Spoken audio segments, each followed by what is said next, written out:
Hello aspirants. आज के इस डिस्कशन में हम अपने फंडामेंटल राइट्स के पहले फंडामेंटल राइट जो है राइट टू इक्वालिटी, जो कि मेंशन है हमारे आर्टिकल 14 टू 18 में, इसके ऊपर डिस्कशन करेंगे। एंड इसको वन बाय वन करके सारे आर्टिकल्स को मींस 14 टू 18 जो भी आर्टिकल मेंशन है इसको समझेंगे।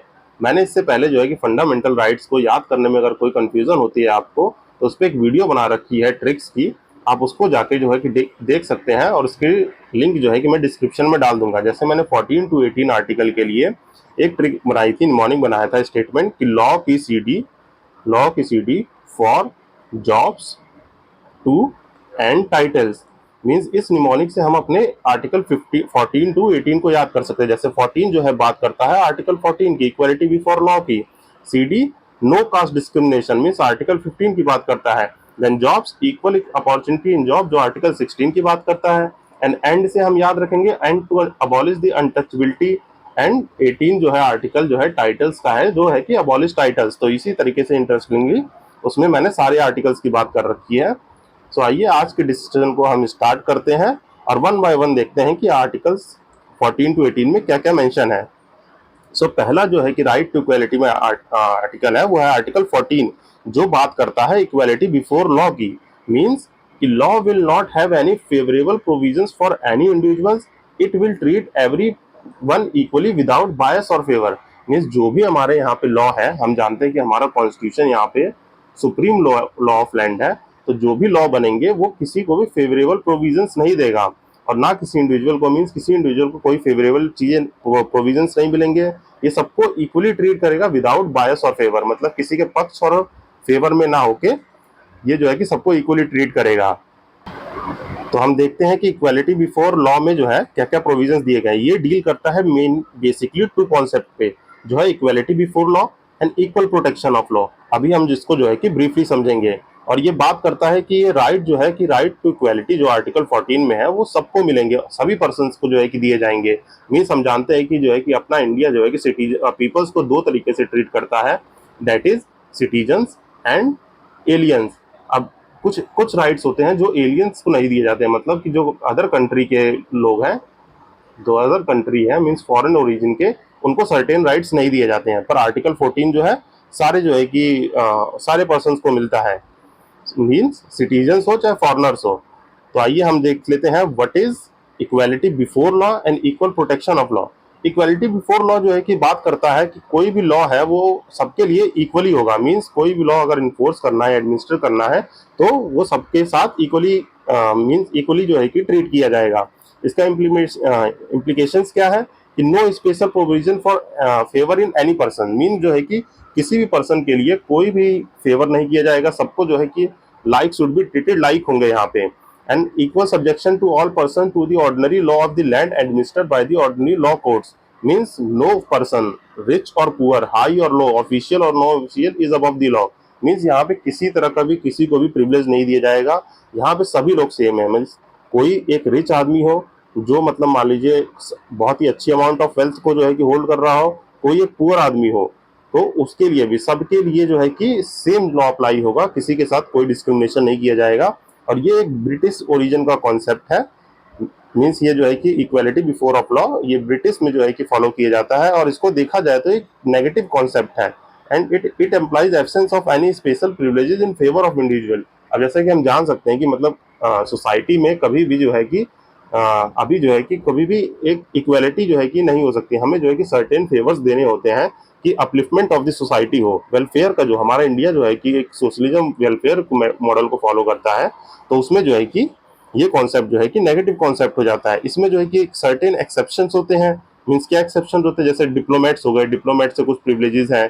देन प्रेसिडेंट एंड गवर्नर जो कि आर्टिकल 361 में इनके साथ जो है कि कुछ प्रोविजंस है कि आंसरेबल नहीं होते ड्यूरिंग द ऑफिस। जो हमारे लेजिस्लेचर्स होते हैं, मीन्स एमपी हो गए, एमएलएज हो गए, इनके पास भी पार्लियामेंट्री प्रिविलेजेस होते हैं। जैसे एमपी जो है कि आर्टिकल 105 में, एंड एमएलएज जो है आर्टिकल 194 में।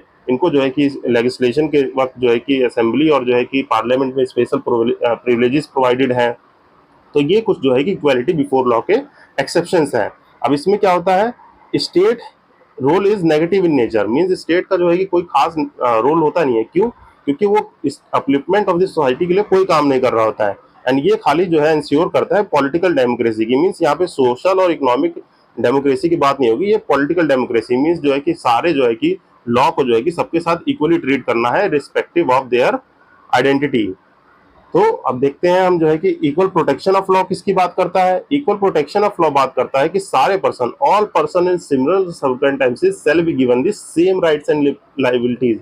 मींस वहां पे सिचुएशन को देखा जाएगा। यहाँ क्या है, यहाँ पे सिर्फ जो है कि देखा जाएगा कि इक्वली ट्रीट होने चाहिए, मतलब लॉ सब पे इक्वली अप्लाई हो।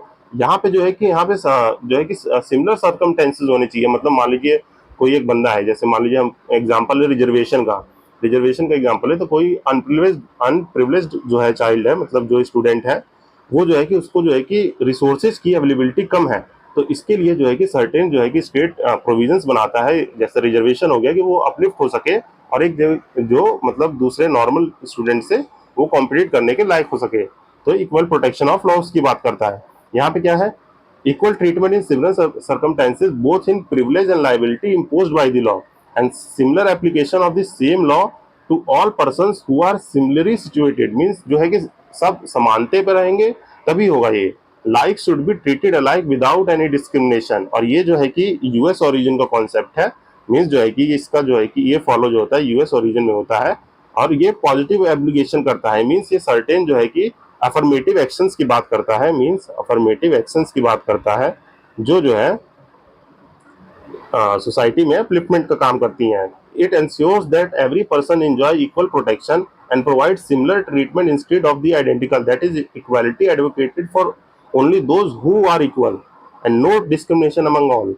मीन्स यहीं पे यहाँ पे ये कहा गया है कि मतलब कि किसी भी तरह का मतलब डिस्क्रिमिनेशन नहीं होगा, बट जो इक्वल्स और इक्वल्स होंगे वो सेम फुटिंग पे और बैकग्राउंड में मतलब नहीं रखे जा सकते हैं।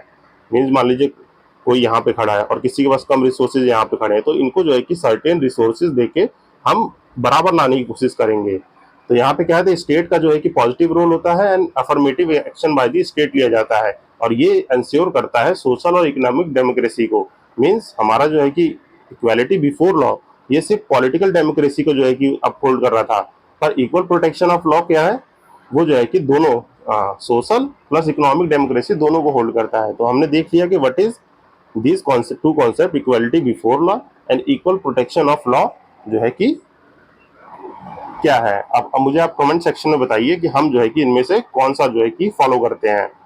अब आगे देखते हैं, ये जो इक्वालिटी है इसका ओरिजिन हम थोड़ा देख लेते हैं। मींस ये हमारे article 7 of universal declaration of human rights में भी कहा गया है, जहाँ पे जो है कि प्रिंसिपल ऑफ नेचुरल जस्टिस को फॉलो किया जाता है। मींस वहाँ पे प्रिंसिपल ऑफ नेचुरल जस्टिस का मतलब है कि no one will be made जज इन हिज ओन केस। मतलब कोई भी जो है कि अपने केस में कोई भी जज नहीं होगा। Means principles of natural justice कहता है कि मान लीजिए कोई गलत काम कर रहा है तो वो अपने आप को जजमेंट नहीं देगा। एंड इसका दूसरा कॉन्सेप्ट ये है कि no will be punished without being heard.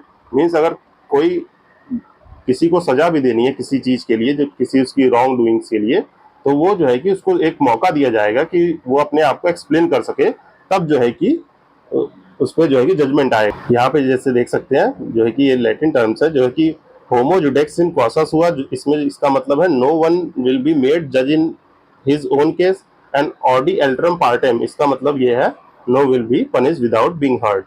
अब सो आइए हम अपने एक और नेक्स्ट की कॉन्सेप्ट को देख लेते हैं जो कि रूल ऑफ लॉ। मीन्स जो हमारा जो ये इक्वालिटी बिफोर लॉ है, इक्वालिटी बिफोर लॉ वो एक जो है कि एलिमेंट है रूल ऑफ लॉ का। तो ये रूल ऑफ लॉ क्या कहता है, ये हम इसको एक बार ब्रीफली समझ लेते हैं। जो concept of equality before law है वो एलिमेंट है रूल ऑफ लॉ का, जो कि दिया गया था एवी डाइसी के द्वारा, जो एक ब्रिटिश ज्यूरिस्ट थे। अब इन्होंने क्या कहा था कि रूल ऑफ लॉ में 3 एलिमेंट होते हैं, मतलब 3 एलिमेंट्स होते हैं, जो कि absence of arbitrary power and equality before law, and जो कॉन्स्टिट्यूशन होता है वो रिजल्ट होता है rights of individual as defined and enforce by the courts.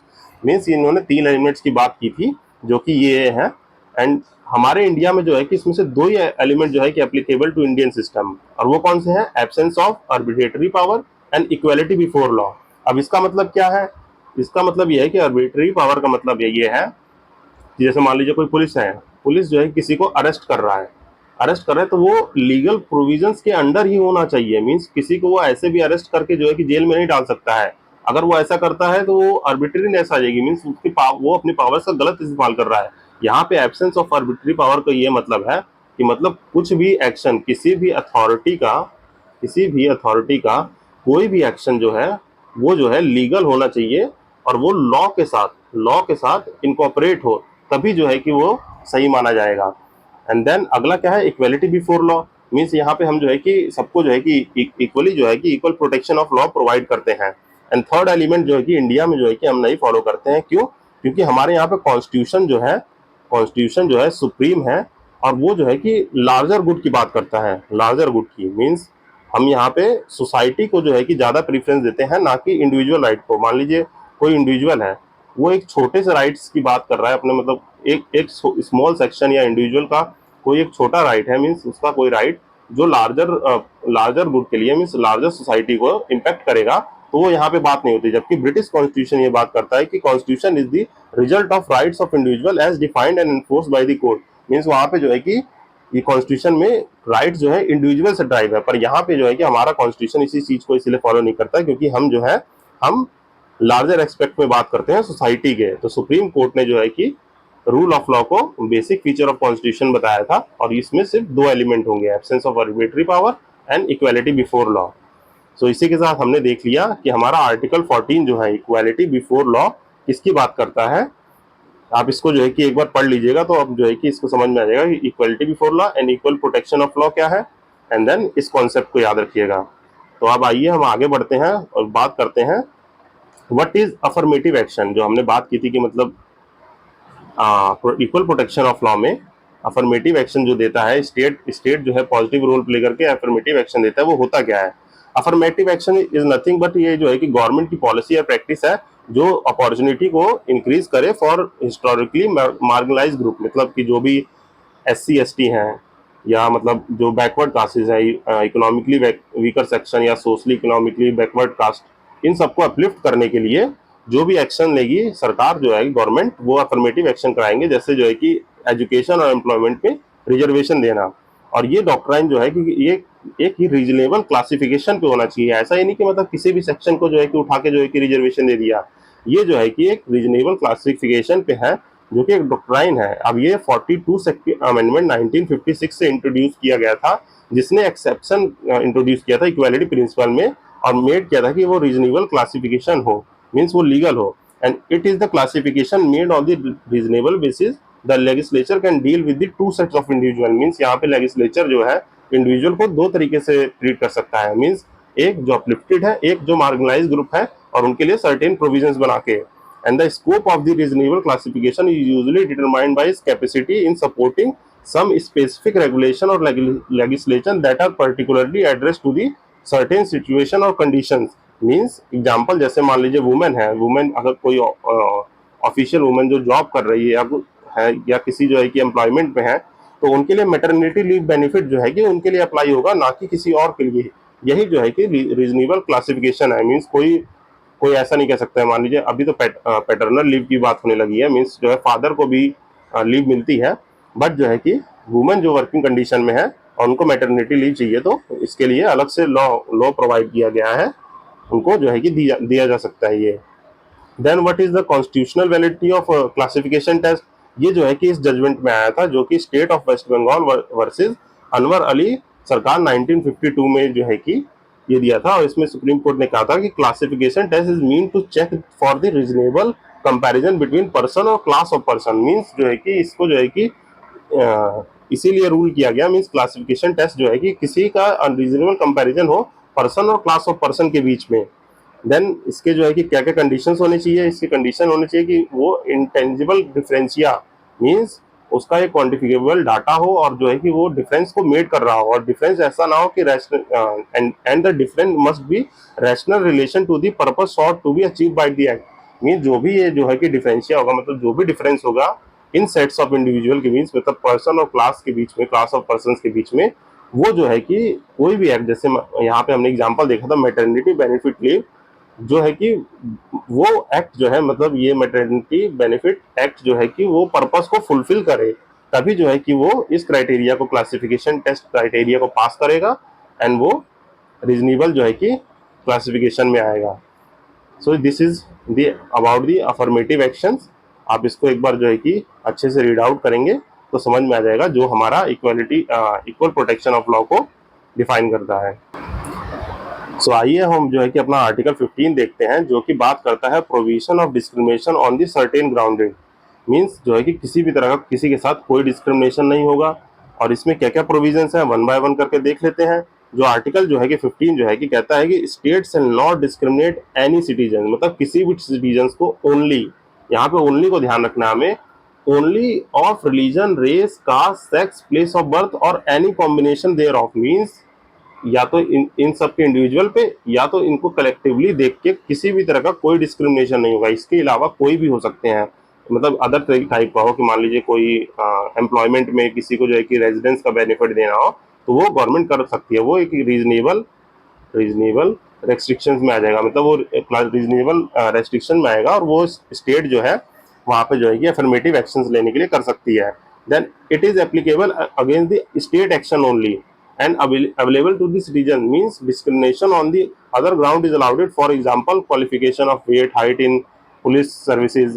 जैसा कि मैंने बताया कि इनको छोड़ के और भी किसी चीज पे जो है कि गवर्नमेंट कर सकती है। मान लीजिए कोई पुलिस में किसी चीज की वैकेंसी निकली है तो वहाँ पे सर्टेन हाइट वेट इनका क्राइटेरिया मेंस के लिए अलग होगा एंड वुमेन्स के लिए अलग होगा, तो ये यहाँ पे मेंशन है। एंड नेक्स्ट प्रोविजन में क्या कहते हैं, नेक्स्ट प्रोविजन में कि कोई भी डिस्क्रिमिनेशन इन बेसिस पे, मीन्स क्या क्या, access to the shop, public restaurant, hotels and place of the public entertainment, और कोई भी no discrimination in the use of well, tanks, bathing ghats maintain by the state fund for the general purpose. मतलब कोई भी public property है, means जो public की use के लिए है, जनरल पब्लिक के लिए, उसमें कोई भी किसी तरह का कोई डिस्क्रिमिनेशन नहीं करेगा। हाँ, मतलब किसी की प्राइवेट प्रॉपर्टी होगी तो वहां जो है कि वो अपना जो है कि कुछ रेस्ट्रिक्शंस लगा सकता है, पर कोई भी पब्लिक प्लेस हो जो यहाँ पे मेंशन है उसमें कोई किसी तरह का भी रिस्ट्रिक्शन नहीं होगा। जैसे मान लीजिए यहाँ पे लिखा है no discrimination of use of well, tanks and bathing ghat. Means अभी भी हम देखें तो गांव के कुछ रूरल बैकिंग्स होती हैं, रूरल एरिया में, वहाँ पे अभी भी जो है कि कोई किसी का जो है कि हैंडपंप या कोई ये सब चीजें नहीं यूज कर पाता है, तो इसीलिए कॉन्स्टिट्यूशन में प्रोविजन है कि इस बेसिस पे कोई भी डिस्क्रिमिनेशन नहीं होगा। देन अगला प्रोविजन है कि state can make special provision for women and children. Means women's और चिल्ड्रंस को अपलिफ्ट करने के लिए स्टेट कोई भी प्रोविजन बना सकता है। देन अगले प्रोविजन में बात है कि state is permitted to make any provision for the advancement of the socially and economically backward class और for the SC STs। Means जो है कि स्टेट के पास पावर है अफर्मेटिव एक्शन लेने के लिए, जो इसमें जो है कि वो जो है कि upliftment of socially economically backward class और कोई भी सर्टेन क्लास है SC ST या जो है कि इकोनॉमिकल वीकर सेक्शन, उनके अपलिफ्टमेंट के लिए कोई भी लॉ बना सकता है। देन आर्टिकल 5 इसका जो है कि प्रोविजन 5 क्या है, reservation in the private educational institution whether aided और unaided for OBC and SC ST then other than the minority educational institution. ये जो है कि 93 कॉन्स्टिट्यूशनल अमेंडमेंट एक्ट से जो है कि ऐड किया गया था ये प्रोविजन। और इसमें क्या कहते हैं कि मतलब मान लीजिए कोई भी एजुकेशनल इंस्टीट्यूशन है जो कि प्राइवेट भी हो सकता है और गवर्नमेंट एडेड भी हो सकता है, वहां पे जो है कि गवर्नमेंट रिजर्वेशन प्रोविजन को कहती है other than the minority educational institution. Then in next provision, state is empowered to provide reservation in economically weaker section. Means इस प्रोविजन में जो हमारा अमेंडमेंट 103 था जो कि 10% reservation for economical weaker sections के बारे में बात करता है, तो इसके बारे में है। देन देख लेते हैं कि सर्टेन एक्सेप्शंस क्या है। स्टेट जो है परमिटेड है to make any special provision for women and children, जो कि हमने देख लिया कि सेक्शन 3 प्रोविजन में है, for advancement of any socially and economically backward class for SC STs and for the same for the economically backward classes और regarding any admission in their institutions, means किसी भी institution में admission के लिए। then for the advancement of the economical weaker sections of any sections, means किसी भी section के economical weaker section होंगे उनके citizens को जो है कि रिजर्वेशन का प्रोविजन दिया जाएगा।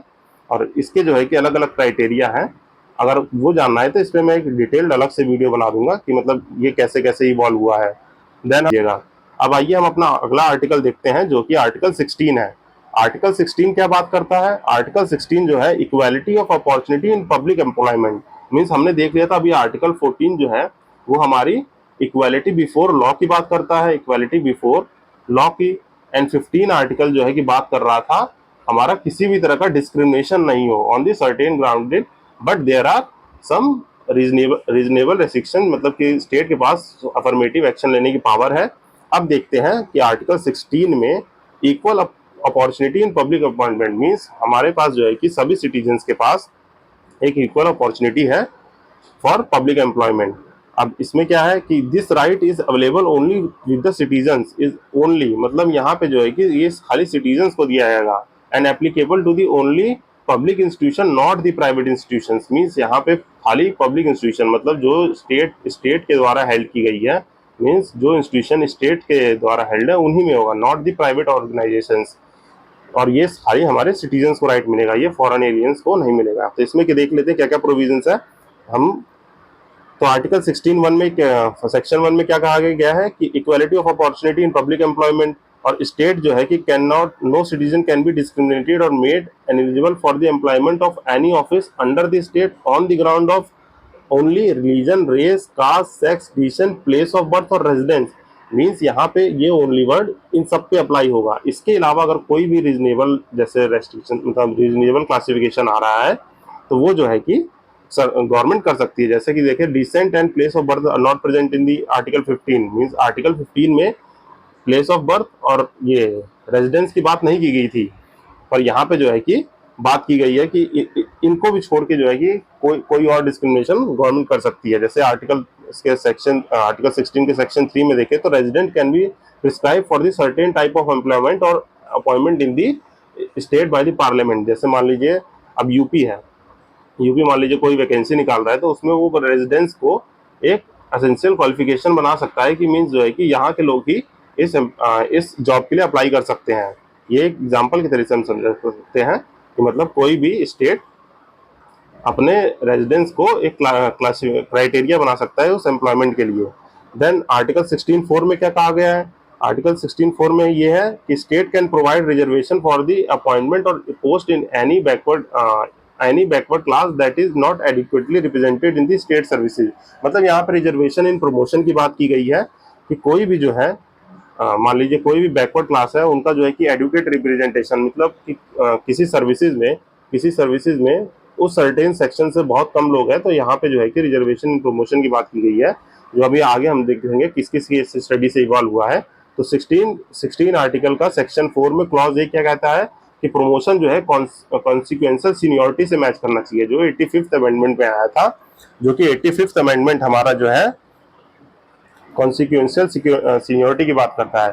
देन इसका जो है कि क्लॉज बी क्या करता है कि कोई भी जो है कि provide for carrying over the Anfield vacancies, मतलब कैरी फॉरवर्ड जो रूल है, कैरी फॉरवर्ड रूल है। मीन्स किसी भी वैकेंसी में मान लीजिए कोई जैसे मान लीजिए कोई वैकेंसी निकली 100 वैकेंसी की, उसमें सर्टेन प्रोविजन, मतलब कि हम जानते हैं कि रिजर्वेशन में वो जो है कि यूआर की कुछ सीट होती है, एससी की कुछ या एसटी की सीट जो होती है, मान लीजिए कि एससी की सीट कोई सीट बच जाती है 2 सीट, तो अगली बार अगर वो वैकेंसी निकलेगी तो वो कैरी फॉरवर्ड रूल को कैरी करते हुए वो सीट उसमें जो है कि ऐड कर दी जाएगी। सो देखते हैं हम जो है कि अगला प्रोविजन जो सेक्शन 5 और सेक्शन 6 में क्या है। सेक्शन 5 जो है कि बात करता है कोई भी ऑफिस रिलेटेड टू रिलीजियस और डिनोमिनेशन इंस्टीट्यूशन, मतलब रिलीजियस इंस्टीट्यूशन या उससे कोई रिलेटेड डिनोमिनेशनल इंस्टीट्यूशन है उससे बिलोंग करता है, तो वो उसके बारे में बात करता है। देन इसका सेक्शन 6 जो है 10% रिजर्वेशन अपॉइंटमेंट जो है 10% reservation in the appointment of the post for the economical weaker section, जो कि 103 अमेंडमेंट से ऐड किया गया था,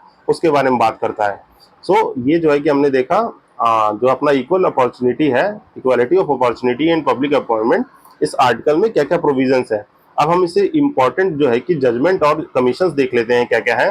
जैसे जो ओबीसी का रिजर्वेशन है, मीन्स ओबीसी के लिए, मीन्स जो हमारा जो है कि हमने देखा होगा आर्टिकल 15 में देखा था, मीन्स यहाँ पे सरकार ने जो बात की थी कि किसी भी जो है कि आर्टिकल 15 के सेक्शन 5 में कि upliftment of the OBC and SC ST जो है कि किसी भी माइनॉरिटी इंस्टीट्यूशन या प्राइवेट इंस्टीट्यूशन में जो है कि उनको रिजर्वेशन देना है। और यहाँ पे पब्लिक एम्प्लॉयमेंट में भी अगर हम देखें तो जो है कि पार्लियामेंट ने सर्टेन प्रोविजंस को जो है कि डिस्क्राइब किया है, तो वो कैसे इवॉल्व हुआ।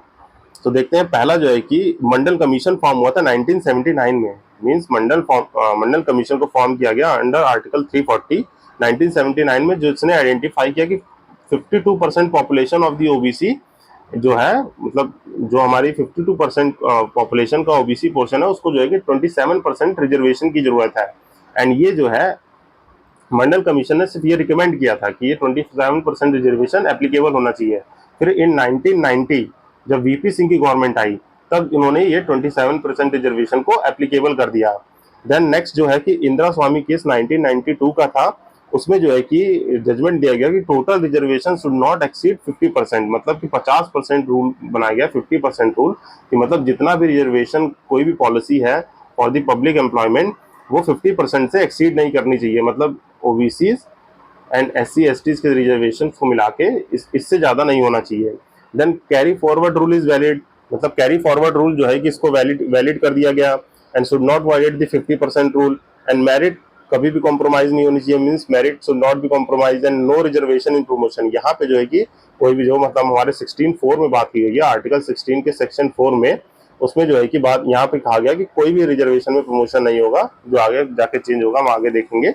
और creamy layer to be exclude advancement section of the society, मतलब ओबीसी में भी 2 लेयर होनी चाहिए। क्रीमी लेयर जो जो एडवांस हो चुके हैं उनको रिजर्वेशन ना दिया जाए, and non creamy layer means non creamy layer जो रिजर्वेशन के अंडर प्रोविजन में आए।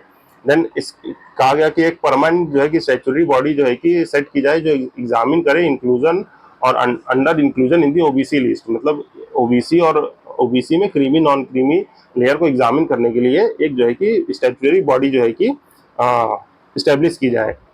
देन हम इंपॉर्टेंट अमेंडमेंट देख लेते हैं जो आर्टिकल 16 से रिलेटेड है। 77th अमेंडमेंट जो है कि reservation in promotion for the SC/STs की बात करता है, जो आर्टिकल 16 के सेक्शन 4 में है। देन 81st अमेंडमेंट जो है कि एम्पावर करता है स्टेट को कि बैकलॉग वैकेंसी को फिल कर सके। एंड 82nd अमेंडमेंट जो है कि बात करता है, प्रोविजन ऐड किया था इसने अपने आर्टिकल 335 में, जो कि बात करता है all reservation which are made for SC/ST have to be in accordance with the efficiency in administration। Means यहाँ पे जो है कि हमें ये देखना है कि मतलब SC/ST को अगर रिजर्वेशन इन प्रमोशन दिया जा रहा है तो एडमिनिस्ट्रेशन एफिशिएंसी को मेंटेन रखे। देन 85 अमेंडमेंट जो आता है और इसको जो है क्लियर करता है कि वहाँ पे consequential seniority to the SC/STs। Means यहाँ पे जो है कि अगर SC/ST को प्रमोशन दिया जा रहा है, प्रमोशन रिजर्वेशन इन प्रमोशन होगा तो वो कॉन्सिक्वेंशियल सीनियरिटी पे होगा, मतलब उसका जो है कि एक क्वांटिफिएबल डाटा होना चाहिए। अभी क्वांटिफिएबल डाटा क्या है, मीन्स जो है कि वो एडिक्वेटली उस सर्विस में अंडर रिप्रेजेंट हो, मीन्स वहाँ पे जो है कि अंडर रिप्रेजेंटेशन हो उनका, और जो है कि ओवरऑल एफिशिएंसी ऑफ एडमिनिस्ट्रेशन को वो डिस्टर्ब ना करे। तो 85 अमेंडमेंट में इसकी बात की गई है। देन हम नेक्स्ट देखें तो M Nagaraj case versus union of India में क्या कहा गया। इसने जो है कि रिजर्वेशन इन प्रमोशन को अपहेल्ड किया और जो है कि सर्टेन क्राइटेरिया जो है लेट किए to fulfil before the providing reservation in promotion, and state is obligated to demonstrate. Means यहाँ पे जो भी डाटा है वो स्टेट जो है कि पब्लिश करके जो है कि रिजर्वेशन इन प्रमोशन को हेल्ड कर सकती है। जैसे current backwardness of SC/ST, inadequate representation in the community, and then reservation will maintain administration efficiency, जो यहाँ पे बात की गई है।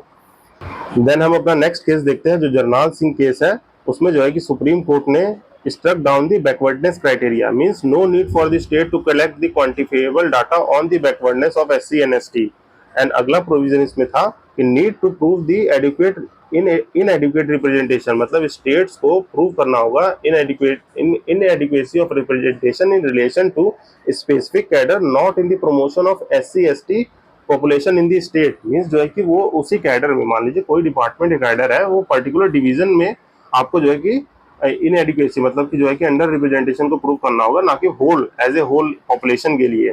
Then extended the creamy layer exclusion to the SC/ST। Means जो है कि इसमें जो है कि it held the in case of promotion creamy layer exclusion of applies to the SC/ST, मतलब SC/ST को क्रीमी नॉन क्रीमी लेयर से बाहर रखा जाए। तो ये बात थी हमारे जरनाल सिंह केस की। अब आगे देखते हैं जो जस्टिस रोहिणी कमीशन है। जस्टिस रोहिणी कमीशन जो अपॉइंट हुआ था 2017 में with the purpose of the sub categorization of the other backward कास्टेज।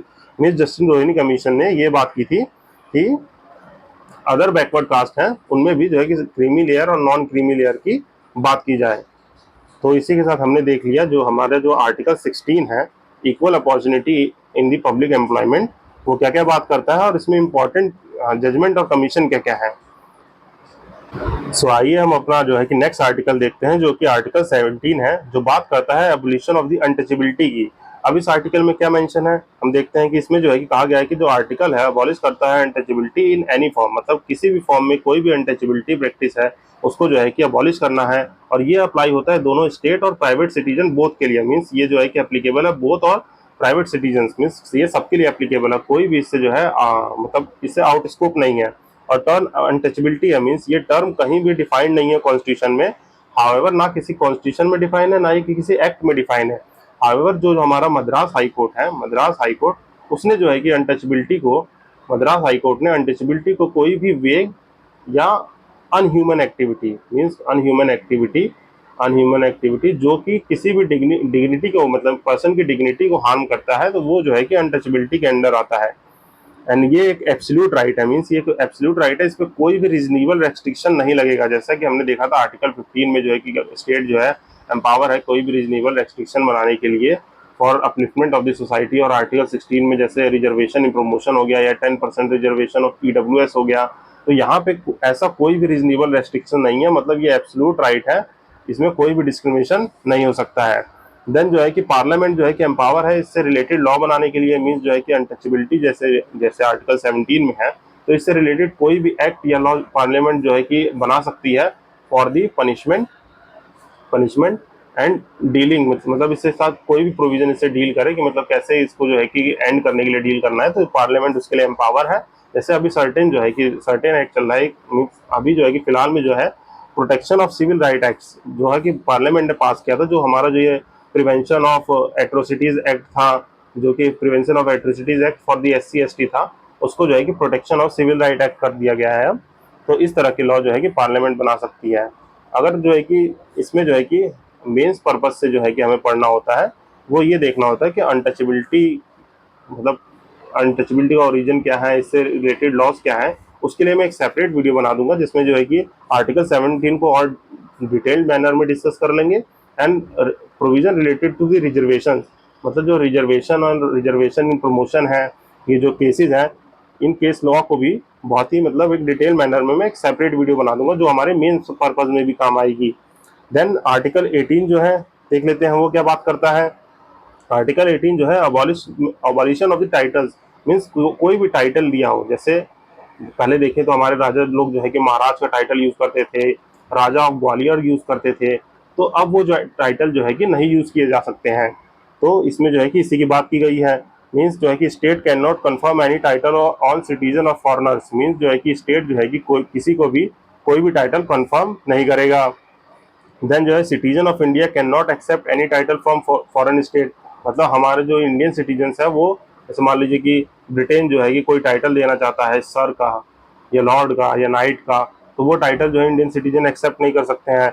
अगर कोई फॉरेनर वर्किंग है इंडियन गवर्नमेंट में या होल्ड कर रहा है जो है कि एनी ऑफिस ऑफ प्रॉफिट, तो वो कोई भी टाइटल या present any emolument from the foreign state वो एक्सेप्ट नहीं कर सकता है without the prior consent of the president, means president allow करेंगे तभी जो है कि वो जो है उस चीज को कंफर्म कर सकता है, अदरवाइज को कोई भी इस प्रोविजन में कोई भी अलाउंस नहीं है। सो हमने ब्रीफली देखा कि आर्टिकल 18 जो है कि एबॉलिशन ऑफ टाइटल्स की बात करता है, मीन्स जो है कि ये प्रोविजंस है। पर आप ये सोच रहे होंगे कि सरकार जो है कि भारत रत्न देती है, पद्म विभूषण देती है, ये सब जो है कि टाइटल्स ही तो है। एंड जो है कि ऑन रिपब्लिक डे मीन्स 26 जनवरी को शौर्य चक्र, वीर चक्र, ये सब अनाउंस होते हैं।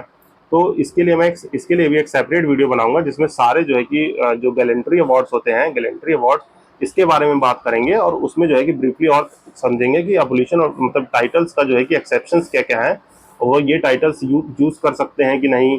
तो इसके लिए एक सेपरेट वीडियो बना दूंगा। टिल देन हम इस डिस्कशन को एंड करते हैं। I hope you liked my content. Please do like, subscribe and share. This side Ashish Bhaskar signing off. Happy learning.